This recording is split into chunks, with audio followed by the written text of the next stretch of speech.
Ang pag-vibrate ng cellphone sa kanyang bulsa ay parang kuryenteng gumulat sa buong katawan ni Araceli. Saglit siyang natigilan sa gitna ng pagpupunas sa malaking salamin sa sala ng kanyang amo. Kilala niya ang tunog na iyon. Iyon ang espesyal na ringtone para sa pamilya niya sa Pilipinas. Isang malamig na kaba ang gumapang sa kanyang dibdib. Bihira silang tumawag sa oras na ito maliban na lang kung "Huwag po sana," bulong niya sa sarili habang nanginginig na dinukot ang cellphone. Ang pangalan ng bunsong kapatid niyang si Elena ang nakarehistro sa screen. Huminga siya ng malalim bago sinagot ito. "Hello, Lena. Bakit ka napatawag?" "Oras ng trabaho ko, di ba?" Pilit niyang pinasigla ang boses. 80. Ang basag na boses sa kabilang linya ang nagpabagsak sa kanyang mga balikat. Si nanay sinugod na naman sa ospital kaninang madaling araw. Parang may pumiga sa puso ni Ara. "Ano? Anong nangyari? Di ba't maayos naman siya noong huli tayong mag-usap?" Bigla na lang siyang nanikip ang dibdib, "Ate." Sabi ng doktor, humihina na talaga ang puso niya. Kailangan na raw talaga siyang maoperahan sa lalong madaling panahon. "Kailangan na natin ng pera, Ate Ara." Natatakot ako. Ang bawat salita ni Lena ay parang mga karayom na tumutusok sa kanyang pagkatao. Pera. Operasyon. Ang mga salitang iyon ang dahilan kung bakit siya narito sa Dubai. Libo-libong milya ang layo sa kanila, nagtitiis ng pangulila para lang sa isang ina na ngayon ay nasa bingit ng kamatayan. Sige, gagawan ko ng paraan, halos pabulong niyang sagot, kahit hindi niya alam kung paano. "Bantayan mo lang si nanay. Huwag mo siyang iiwan. Sabihin mo, mahal na mahal ko siya." Pagkatapos ng tawag, napasandal si Ara sa pader. Ang kaninang malinis na salamin ay nagmistulang malabong refleksyon ng sarili niyang naluluha at nawawasak na mukha. Napayuko siya at naramdaman niya ang unti-unting pag-init ng kanyang mga mata. Isang butil ng luha ang pumatak sa kanyang kamay, sinundan pa ng isa. Paano? Saan siya kukuha ng ganoon kalaking halaga? Ang sahod niya ay sapat lang para sa buwanang gamot ni nanay at sa pag-aaral ni Lena. "Miss? Okay ka lang?" Isang malambing na boses lalaki ang pumutol sa kanyang pag-iisip. Mabilis niyang pinunasan ang kanyang mga luha at nag-angat ng tingin. Si Sir Liam. Ang anak ng may-ari ng katabing villa na madalas niyang masulyapan mula sa bintana. Ngayon, nakatayo ito sa kanyang harapan, ang mga mata ay puno ng pag-aalala. Biglang bumilis ang tibok ng puso ni Ara, hindi dahil sa kaba, kundi sa hiya at sa kung anong kakatuwang kiliti. "Ay, sorry po, sir." "Okay lang po ako," mabilis niyang sagot sa bayuko. Ngumiti ito, isang ngiting nagpagaan kahit paano sa mabigat niyang dibdib. "You look tired. At saka, bakit ka umiiyak?" Inabutan siya nito ng isang botelya ng malamig na tubig. "Here. Mukhang kailangan mo to." Nag-aalangan man ay tinanggap niya ito. "Salamat po, sir." Naramdaman niya ang pag-init ng kanyang mga pisngi.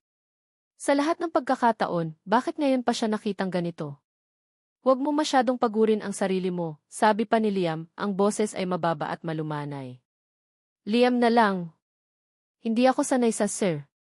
Muli itong humiti bago naglakad papasok sa kanilang villa. Naiwan si Ara na tulala, hawak ang botelya ng tubig na parang isang kayamanan. Isang simpleng kabaitan, pero para sa kanya, sa gitna ng kanyang desperasyon, iyon ay isang sinag ng pag-asa.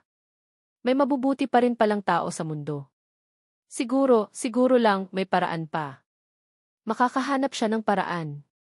Buong hapon, iyon ang pinanghawakan niya. Ang alaala ng ngiti ni Liam at ang pag-asang dala nito. Ngunit ang pag-asa, tulad ng salamin, ay sadyang marupok. Isang maling galaw lang ay maaari itong mabasag. At ang pagbasag sa kanyang pag-asa ay dumating sa anyo ng isang babaeng napakaganda, ngunit may mga matang kasing lamig ng yelo. Si Isabel Montenegro, ang kilalang fiancé ni Sir Liam. Dumating ito sa bahay ng amo ni Ara para bisitahin ang tiyahin nito, si Maam Jessa. "Oh my God! It's a diamond necklace. It's gone." Ang tili ni Isabelle ay umalinggaw sa buong kabahayan. Nagmamadali itong bumaba mula sa guest room, ang mukha ay nagpapakita ng matinding pagkataranta. "Tita, nawawala ang kwintas ko. The one Daddy gave me. Hindi ko mahanap." Ano? Paanong nawala? Nag-aalalang tanong ni Ma'am Jessa. Nagpalingalinga si Isabelle at ang mga mata nito ay tumigil sa nakatayong si Ara sa gilid. May kakaibang kislap sa mga mata nito nang tumingin sa kanya. I left it on the bedside table before I took a shower. Ikaw lang naman ang pumasok sa kwarto para maglinis, di ba? Ara! Ang paraan ng pagbanggit nito sa kanyang pangalan ay parang isang akusasyon. Nanlaki ang mga mata ni Ara. Po, hindi po ako lumapit sa mga gamit ninyo, Ma'am Isabel. Naglinis lang po ako ng sahig at bintana. Are you sure? Tanong ni Isabel, tila nagdududa. It's a very expensive necklace. Imposibleng basta na lang maglaho iyon. Halughugin natin ang buong kwarto, utos ni Ma'am Jessa sa isa pang katulong. Naghanap sila sa ilalim ng kama, sa loob ng mga drawer, sa banyo, ngunit walang nakitang kwintas. Bawat segundong lumilipas ay mas lalong bumibigat ang tingin na ipinupukol sa kanya ni Ma'am Jessa at ni Isabel. Ma'am, wala po talaga akong kinuha, umiiyak na sabi ni Ara. Pangako po. Mamatay man po ang nanay ko, wala po akong kinuha. Ang pagbanggit niya sa kanyang ina ay isang pagkakamali. Biglang nanlisik ang mga mata ni Isabel. Oh, so may sakit pala ang nanay mo? Siguro kailangan mo ng malaking pera ngayon, ano? Parang sinaksak si Ara sa sinabi nito. Hindi po ganoon. Hindi po ako magnanakaw. Sige na, Ara.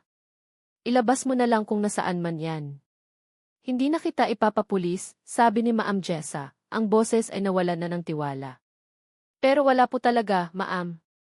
Kung wala, bakit hindi natin tingnan ang mga gamit mo? Suhestyon ni Isabel. Ang boses ay puno ng tagumpay. Walang nagawa si Ara kundi ang umiyak habang kinukuha ni Ma'am Jessa ang kanyang bag na nakasabit sa likod ng pinto ng kusina. Binuksan ito at ibinuhos ang lahat ng laman sa mesa. Nalaglag ang kanyang pitaka, suklay, isang maliit na Biblia, at ang cellphone niya. At kasama ng mga iyon, kumislap ang isang bagay na nagpabagsak sa kanyang mundo. Ang kwintas na diamante. Natahimik ang lahat. Tumingin si Ara sa kwintas, pagkatapos ay kay Isabel, na ngayon ay may ngisi sa mga labi. Isang patibong. Ngayon, naiintindihan na niya. Si, tita. I told you, sabi ni Isabel. Walang hiya ka. Matapos kitang patirahin dito, pag nanakawan mo lang kami, sigaw ni Ma'am Jessa, ang mukha ay namumula sa galit. Lumayas ka. Layas? Ayoko nang makita ang pagmumukha mo dito. Ma'am, parang awa niyo na po, hindi po ako iyon. May naglagay lang po niyan dyan, pagmamakaawa ni Ara habang kinakalagkad siya palabas ng dalawa pang katulong. Huwag ka nang magdahilan. Magnanakaw.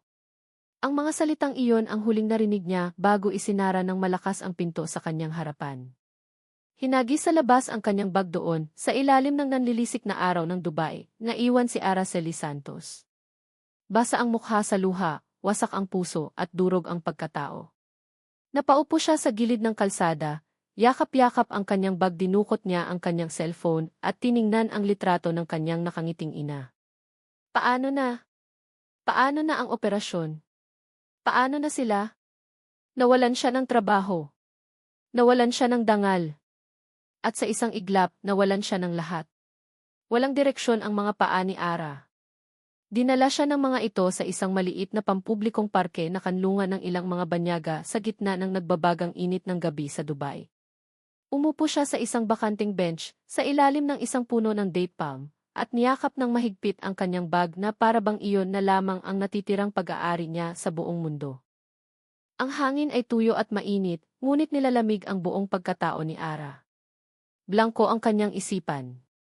Hindi niya alam kung kanino lalapit, kung saan pupunta. Ang tanging tumatakbo sa utak niya ay ang mukha ng kanyang ina sa ospital at ang basag na boses ng kapatid niya. Kailangan na natin ng pera, ate. Paano? Paano siya kikita ng pera kung wala na siyang trabaho at ang pangalan niya ay nadungisan na bilang isang magnanakaw? Napapikit siya ng mariin. Ang kahihiyan. Ang kawalan ng katarungan. Ang bigat sa dibdib ay tila isang malaking bato na pumipigil sa kanyang paghinga. Hindi niya namalayan ang pagtulo muli ng kanyang mga luha. Dito, sa ilalim ng mga bituin ng ibang bansa, naramdaman niya ang tunay na kahulugan ng pag-iisa. Napatigil lang siya sa pag-iyak nang mag-vibrate na naman ang kanyang cellphone. Isang unknown number. Sino naman kaya ito? Baka isa sa mga kaibigan niyang DV na nakabalita na? O baka ang dati niyang amo, tumatawag para lalo siyang laitin? Sa huli, pinili niyang huwag na lang itong sagutin. Ngunit makulit ang tumatawag. Muli itong nag-ring. Sa ikatlong pagtawag, napilitan na siyang sagutin ito, handa nang ibaba anumang oras. Hello, mahina niyang sagot. Hello, is this Araceli Santos? Isang boses ng babae ang sumagot. Matigas, formal at may otoridad. Hindi niya ito kilala. Sino po sila? Kinakabahang tanong ni Ara. Ako ito, si Eleanor Roxas. Natigilan si Ara. Eleanor Roxas. Ang ina ni Sir Liam. Paano nalaman ng isang tulad niya ang numero niya? Bakit siya tatawagan ng isang napakayamang tao? Pipo. Bakit po kayo napatawag, ma'am? Nalaman ko ang nangyari sa'yo, iha, diretsong sabi ng ginang sa kabilang linya. May bahid ng simpatsya sa tono nito, ngunit mayroon pa ring diin ng kapangyarihan. Ikinuwento sa akin ni Liam ang sinapit mo. Isang malaking inhustisya. Hindi makapagsalita si Ara. Si Sir Liam inalala siya. Alam kong wala ka ngayong matutuluyan, pagpapatuloy ni Doña Eleanor. At sa sitwasyon mo ngayon, mahihirapan kang makahanap agad ng bagong trabaho. I want to help you. Napalunok si Ara. Tulong. Mula sa isang Roxas. Pero bakit po, iyon lang ang lumabas sa bibig niya. Dahil naniniwala ako sa'yo. At dahil ayaw kong may naaaping Pilipino dito sa Dubai. Habang naghahanap ka ng bagong malilipatan, maaari ka munang tumuloy dito sa aming bahay. Huwag kang mag-alala, walang bayad. Tulong ko na sa'yo. Isang patibong. Iyon ang unang pumasok sa isip ni Ara. Masyadong maganda para maging totoo. Ngunit anong pagpipilian niya? Ang matulog sa kalsada? Ang sumuko na lang at umuwing bigo sa Pilipinas? Paano ang nanay niya? Ang kanyang desperasyon ay mas matimbang kaysa sa kanyang pagdududa. Sige po, ma'am. Tinatanggap ko po, nanginginig niyang sagot. Ilang minuto lang ang lumipas, isang makintab at itim na kotse ang huminto sa tapat ng parke. Bumukas ang bintana at isang lalaking nakaunipormeng driver ang tumawag sa kanyang pangalan. Nanginginig ang mga tuhod ni Ara habang sumasakay sa loob. Ang lamig ng aircon at ang bango ng leather sa loob ng sasakyan ay mula sa ibang mundo. Isang mundong hindi para sa kanya. Hindi nagtagal, huminto sila sa harap ng isang napakalaking gate na bumukas ng kusa. Tumambad sa kanya ang isang mansyon na parang palasyo, napapalibutan ng perpektong hardin at maningning na mga ilaw. Dito nakatira si Sir Liam. Dito siya tutuloy. Isang babaeng nakaunipormeng maid ang sumalubong sa kanya sa pinto. Iginya siya nito papasok sa isang sala na mas malaki pa sa buong bahay nila sa Pilipinas. At doon, sa gitna ng lahat ng karangyaan, nakatayo si Doña Eleanor Roxas. Nakasuot ito ng isang eleganteng puting bestida, ang buhok ay perpektong nakaayos, at ang mga alahas ay kumikinang. Umiti ito sa kanya. Ngunit ang ngiti nito ay hindi umaabot sa kanyang mga mata. Welcome sa aming tahanan, Araceli, bati nito. Ituring mo itong bahay mo, iha. Salamat po ng marami, ma'am, nahihiyang sagot ni Ara, hindi alam kung saan ilalagay ang kanyang mga kamay. Mom! Ara! Sabay silang napalingon sa pinanggalingan ng boses. Si Liam. Pababa ito ng grand staircase, ang mukha ay nagpapakita ng halatang pagkagulat nang makita siya. Saglit itong natigilan bago nagpatuloy sa pagbaba, ang mga mata ay nakatuon sa kanya. May bahid ng pag-aalala at kagalakan sa mukha nito. Anong ginagawa mo dito? Tanong ni Liam, ang tingin ay nagpapalipat-lipat sa kanya at sa ina nito. I invited her, anak, mahinahong sagot ni Doña Eleanor. She has nowhere to go. Dito muna siya titira habang hindi pa siya nakakahanap ng bagong trabaho. Iginaya si Ara ng isang katulong sa isang maliit, ngunit malinis na kwarto sa bandang likod ng mansyon, ang kwarto para sa mga bisitang staff. Pagod, napahiga siya sa kama. Halo-halo ang kanyang emosyon. Takot, pagdududa, at isang maliit, kakatuwang-tuwa dahil muli niyang nakita si Liam. Nang gabing iyon, hindi siya dinalaw ng antok. Nagpasya siyang kumuha ng isang basong tubig sa kusina. Habang pabalik sa kanyang silid, napahinto siya nang marinig ang mga boses mula sa study room ni Doña Eleanor. Bahagyang nakaawang ang pinto. Mom, bakit niyo siya dinala dito? This is not right. Boses iyon ni Liam, may diin ng pagtutol at pagkalito. I'm just helping her, Liam. Is that crime? Kalmadong sagot ng ina. Hindi ito simpleng pagtulong. You never do anything without reason. Ano ang plano niyo, Mom? Hindi na narinig ni Ara ang sagot. Isang malakas na kalabog ng pagsasara ng pinto ang pumutol sa usapan. Naiwan siyang nakatayo sa dilim, ang puso ay kumakabog ng malakas sa kanyang dibdib. Tama si Liam. May dahilan. May plano si Doña Eleanor. At si Ara, alam niya sa kaibuturan ng kanyang puso, ay nasa gitna ng kung anumang plano iyon. Hindi may paliwanag ni Liam ang nararamdaman niya. Ang makita si Ara sa sarili nilang pamamahay ay isang bagay na hindi niya inaasahan. Isang bahagi niya ang natutuwa, isang kakatuwang kagalakan na pilit niyang itinatago sa tuwing masusulyapan niya ang dalaga. Ngunit isang bahagi rin niya ang kinakabahan. Kilala niya ang kanyang ina. Si Doña Eleanor Rojas ay hindi kumikilos dahil sa awa. Kumikilos siya na parang isang grandmaster ng chess, bawat galaw ay may kalkuladong layunin. At si Ara, sa kanyang inosenteng mga mata at mahinhing kilos, ay parang isang pawn na biglang inilagay sa gitna ng chessboard. Sinubukan niyang kausapin ang ina pagkatapos ng gabing iyon, ngunit laging may sagot itong handa. I'm just being charitable, anak. It's our duty to help our fellow Filipinos. Paano niya kukontrahin iyon? Kaya't sa mga sumunod na araw, ginawa na lang ni Liam ang lahat para iparamdam kay Ara na hindi ito iba sa kanila. Alam niyang mailap ito, laging nakayuko at umiiwas ng tingin. Nakikita niya ito sa umaga, tahimik na naglilinis sa isang sulok, kahit na sinabi na ng kanyang ina na isa itong ibisita. Ang pagiging masipag nito ay tila naturalesa na. Isang umaga, naabutan niya ito sa kusina, nagtitimpla ng kape para sa mga katulong. Good morning, bati niya, at nakita niya kung paano ito bahagyang nagulat. Good morning po, sir, sagot nito, mabilis na yumuko at akmang aalis na. Ara, sandali. Hinawakan niya ito ng bahagya sa braso. Naramdaman niya ang magaan nitong panginginig. Pwede ba? Liam na lang. Nakakatanda yang, sir. Umiti siya, umaasang mapapagaan ang loob nito. Isang mahiyaing ngiti ang isinukli nito, ngunit sapat na iyon para gumaan din ang pakiramdam niya. Message po. Liam. Ang simpleng pagbanggit nito sa kanyang pangalan ay nagdulot ng kakaibang epekto sa kanya. Ang mga simpleng interaksyon nila ay naging liwanag sa maghapon ni Liam. Ikinuwento niya rito ang tungkol sa kanyang pagpipinta, ang kanyang mga pangarap na malayo sa mundo ng negosyo. At nalaman din niya ang pangarap nito, ang makauwi sa Pilipinas at magtayo ng isang maliit na karinderya. Sa mga sandaling iyon, hindi ito isang kibisitang katulong, isa itong babaeng may mga pangarap tulad niya. Ngunit ang mga sandaling iyon ay laging may anino. At ang anino ay madalas nagkakaroon ng anyo ni Isabel. Isang hapon, habang nag-uusap sila ni Ara sa may hardin, biglang dumating si Isabel, ang mukha ay kasing asim ng sukang paumbong. Liam, darling. I've been looking for you, sabi nito, sabay pulupot ng braso sa kanya. Ngunit ang mga mata ay matalim na nakatitig kay Ara. Isabel, we were just talking, kalmadong sabi ni Liam, tinatanggal ang pagkakapulupot nito. Hindi siya pinansin ni Isabel. Tumingin ito sa sahig na may ilang natuyong dahon. Oh, medyo madumi dito. Ara, can you get broom and sweep this area? At pakidiligan na rin ang mga halaman. They look thirsty.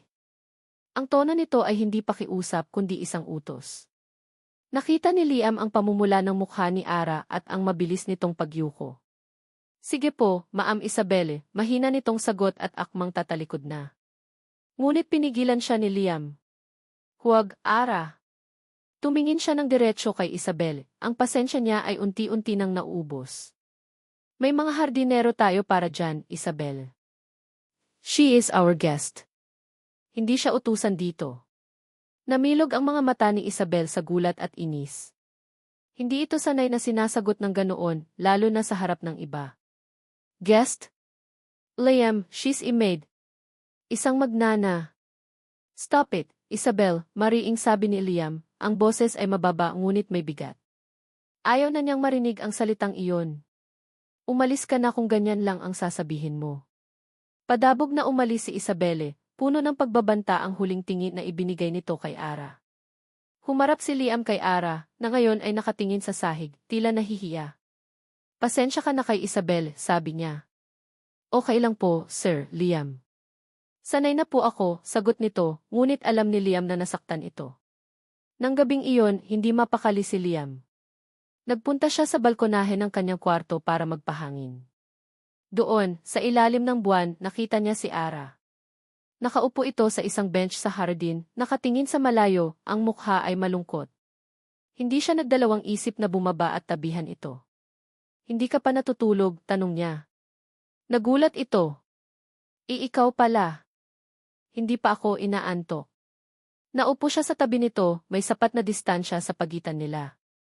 Sa unang pagkakataon, nagkaroon sila ng isang tahimik at malalim na pag-uusap. Ikinuwento ni Ara ang tungkol sa kanyang ina, ang kanyang mga takot at ang kanyang mga pangarap. Nakinig lang si Liam at habang nakikinig, mas lalo niyang nakikita ang lakas at kabutihan sa puso ng dalaga. Hindi ito basta-basta isang katulong, isa itong mandirigma. Alam mo, biglang sabi ni Liam, may studio ako dito sa likod. Puno ng mga painting. Gusto mo makita minsan? Nakita niya ang kislap sa mga mata nito. Talaga? Pwede. Naman, sagot niya, napangiti. Ang gabing iyon ay parang isang panaginip. Isang payapang sandali sa gitna ng isang namumuong bagyo. Ngunit ang mga panaginip ay laging may katapusan. Nang bumalik si Liam sa kanyang silid, halos mapatalon siya sa gulat. Nakatayo sa gitna ng madilim na kwarto ang kanyang ina, ang mga braso ay nakahalukip-kip. Ang mukha nito ay walang emosyon, ngunit ang mga mata ay nanlilisik. Saan ka galing? Tanong nito, ang boses ay malamig. Sa baba lang, Mom. Nagpahangin, sagot niya, pilit na itinatago ang kaba. Humakbang palapit si Doña Eleanor. Nakikita ko kung paano mo siya tinitingnan, anak.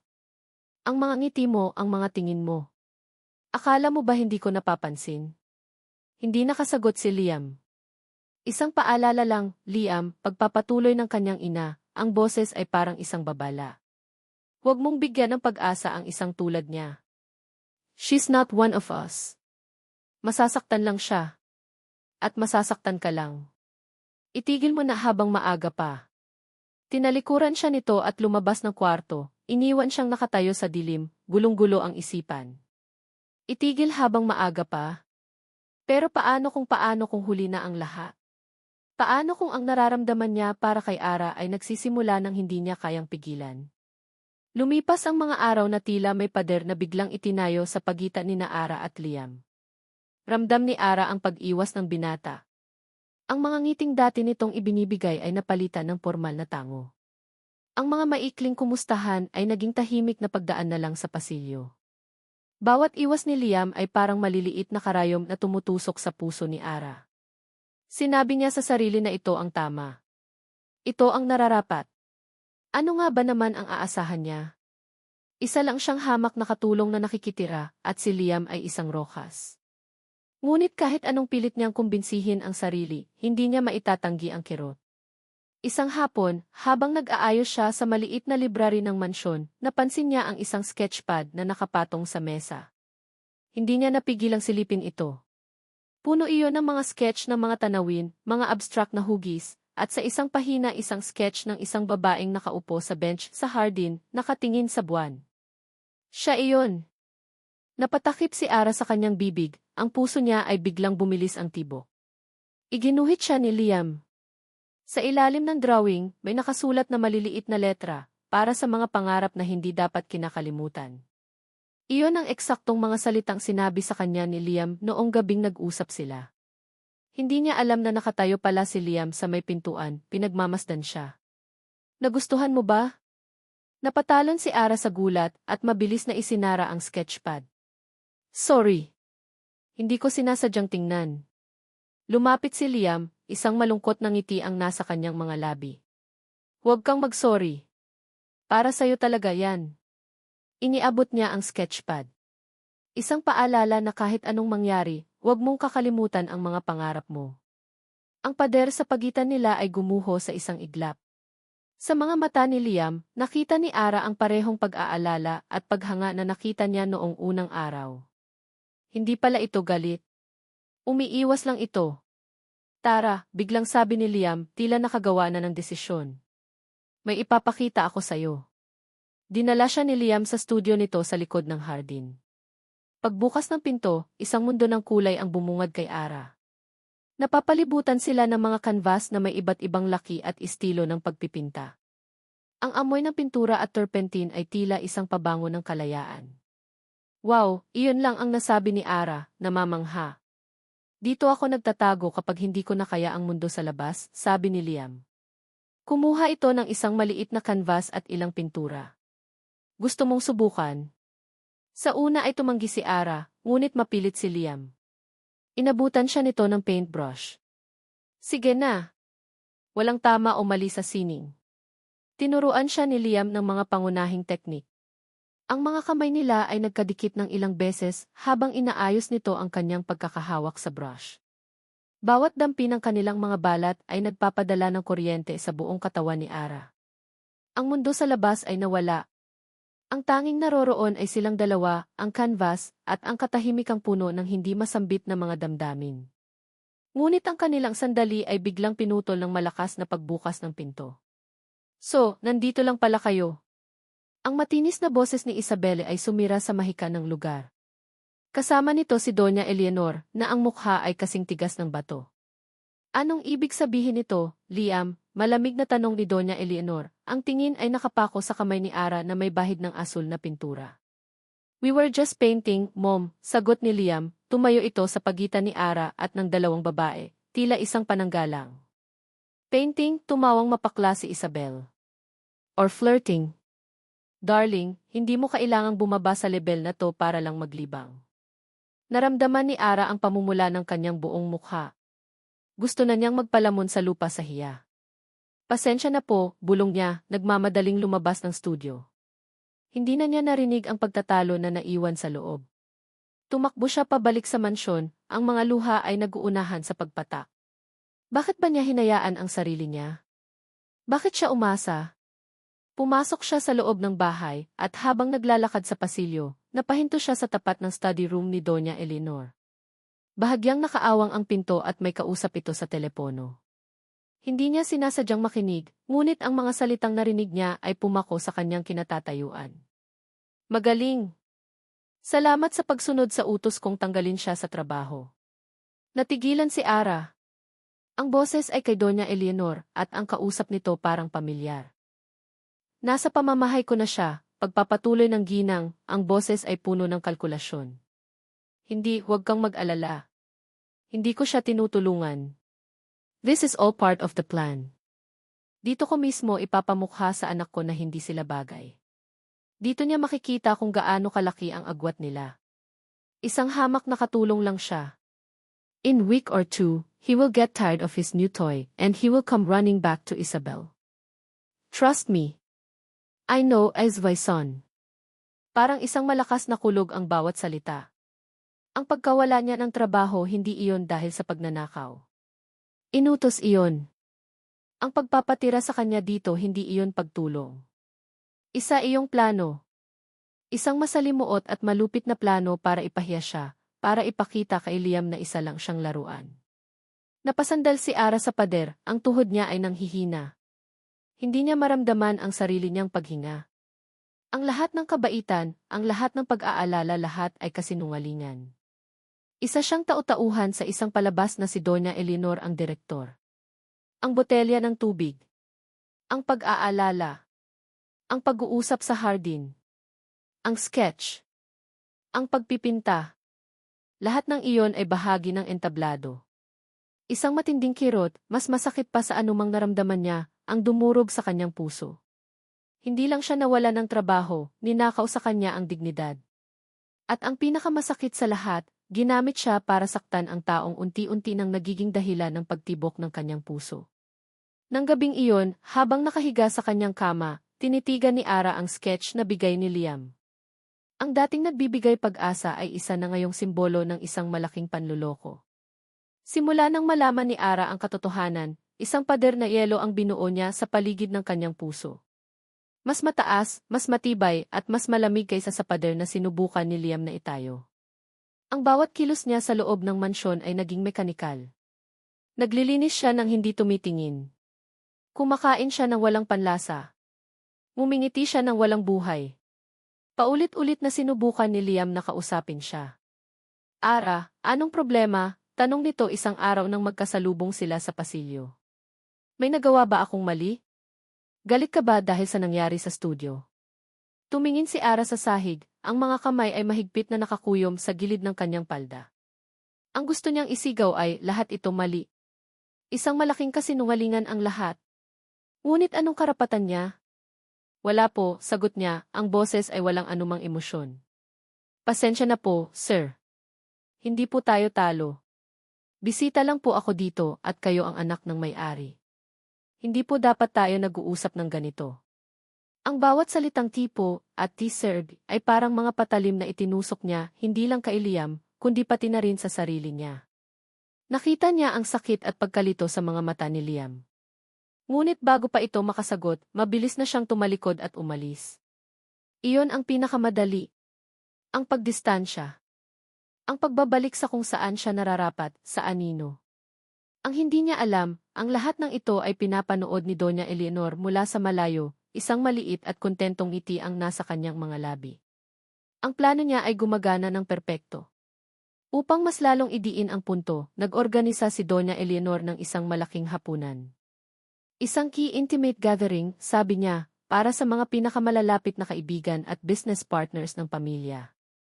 Lahat ay naroon, mga mayayamang negosyante, mga socialite na may kumikinang na alahas, at syempre, si Isabel at ang kanyang pamilya. Pinilit ni Doña Eleanor na sumama si Ara sa hapunan.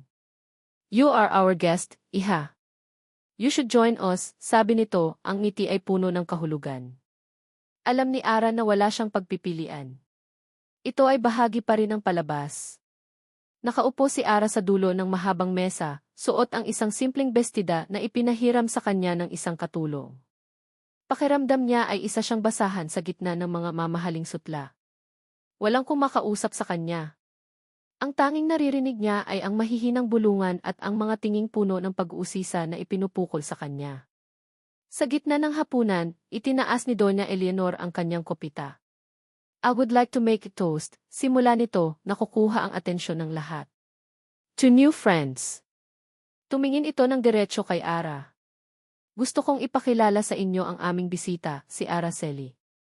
She's a very interesting girl.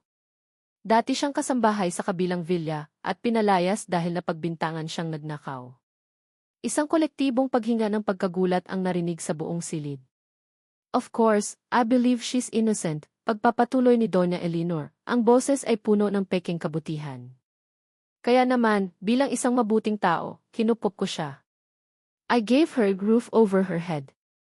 Ganyan tayong mga Roxas, we have a soft spot for the less fortunate. Ang bawat salita ay isang sampal. Gustong-gusto ng tumakbo ni Ara, ngunit ang kanyang mga paa ay parang nakapako sa sahig. Naramdaman niya ang lahat ng mga mata na nakatutok sa kanya, mga matang puno ng awa, panghusga, at pang-aalipusta.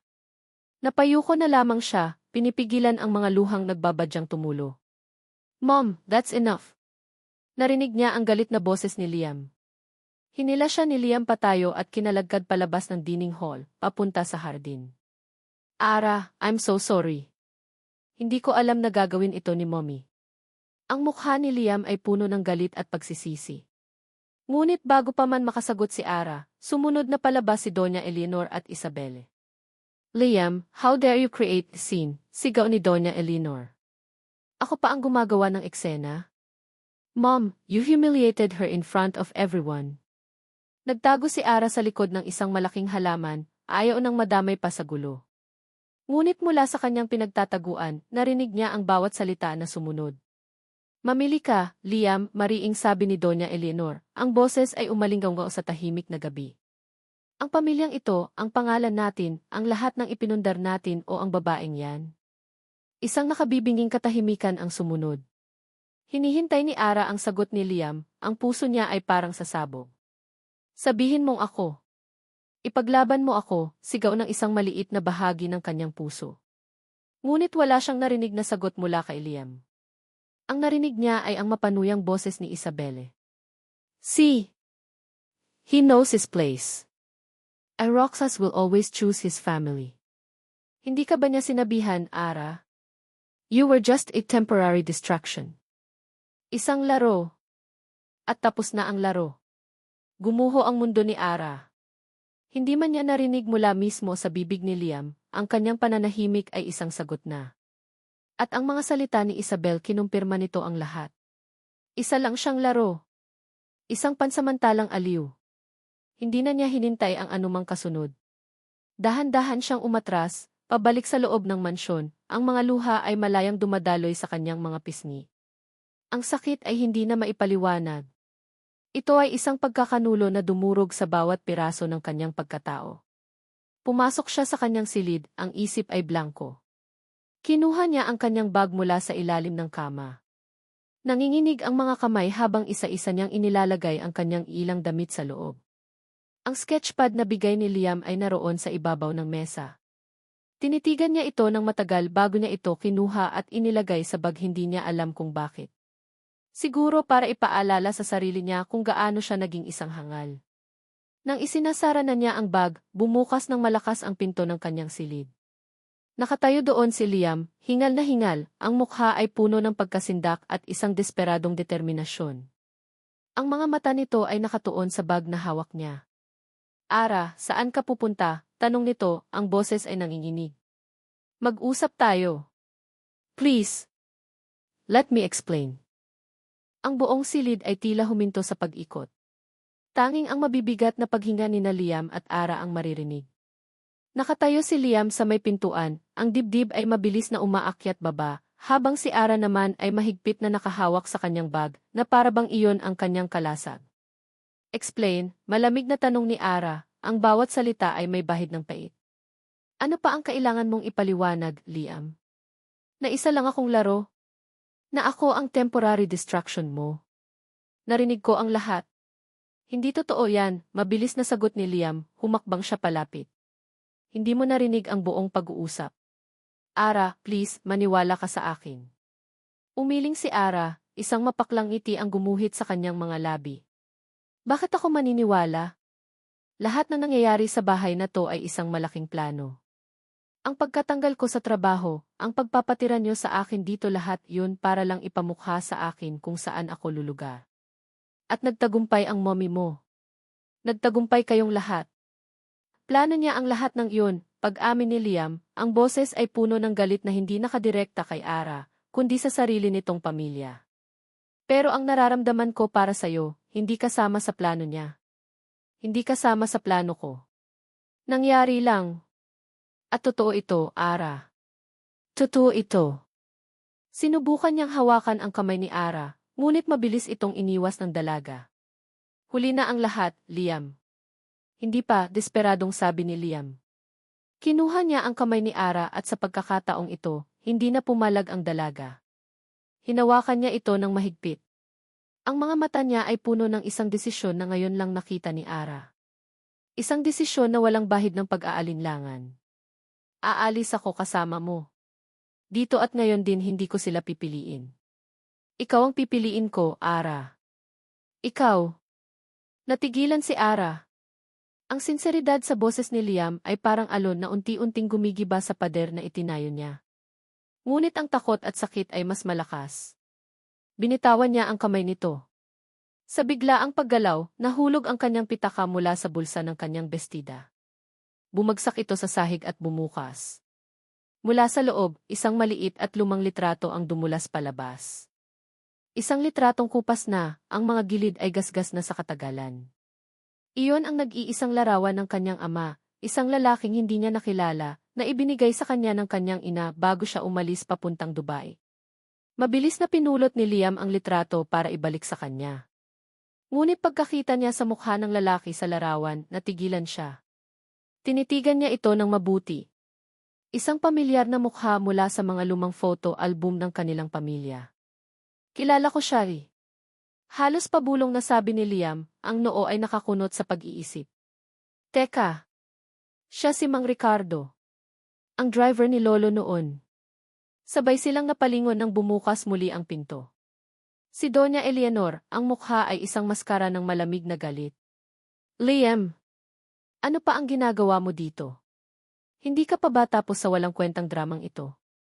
Ngunit ang mga salita niya ay natigil sa hangin nang makita niya ang hawak ni Liam.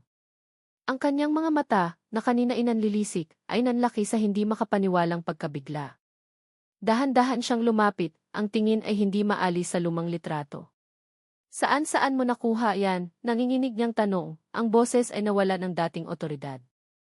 Kay Ara po. Ama niya raw, sagot ni Liam, naguguluhan pa rin. Parang isang multo na nakita ni Doang Eleanor ang kanyang nakaraan. Iniangat niya ang kanyang nanginginig na kamay at itinuro ang litrato. Ricardo. Ang pagbigkas niya sa pangalan ay hindi galit.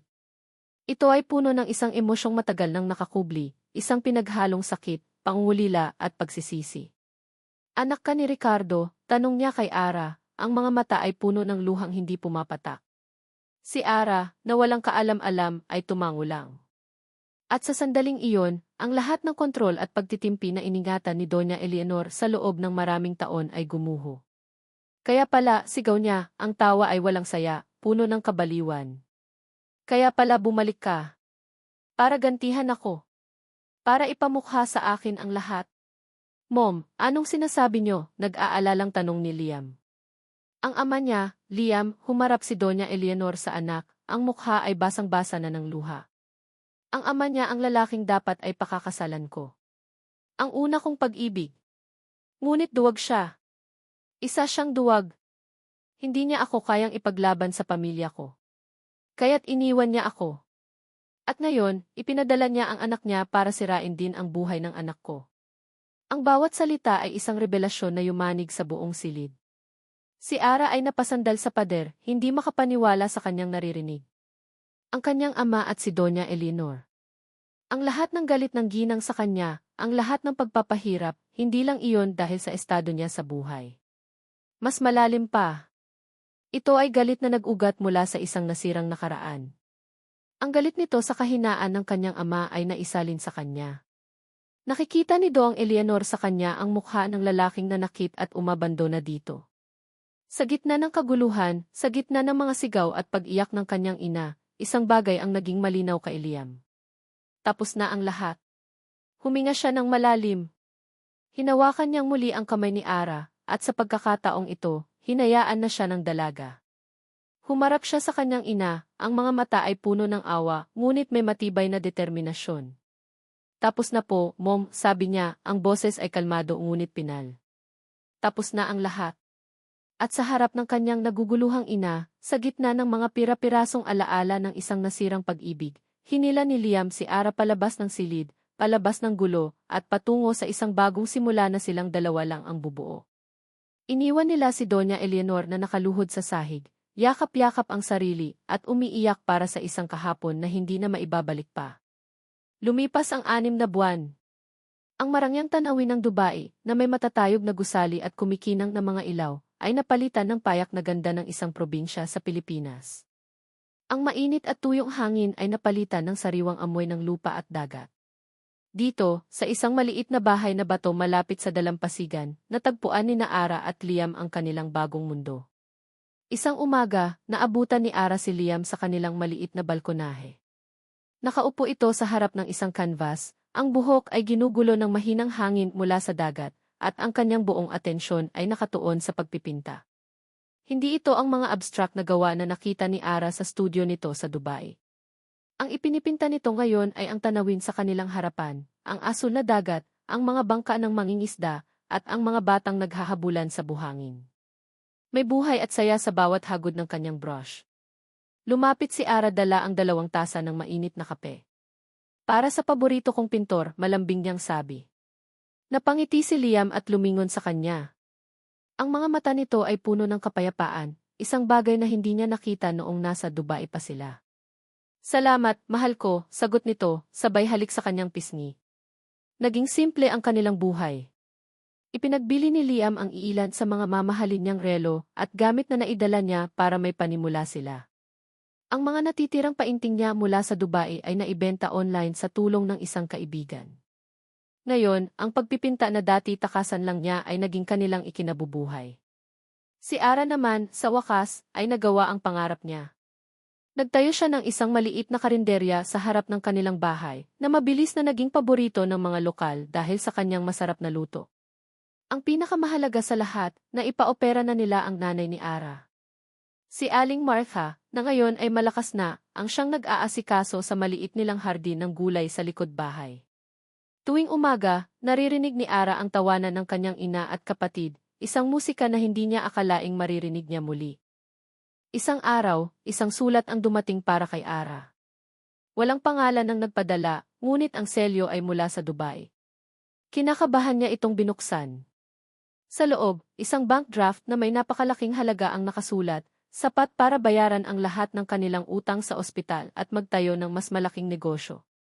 Walang anumang mensahe, tanging ang pera lang. Ipinakita niya ito kay Liam.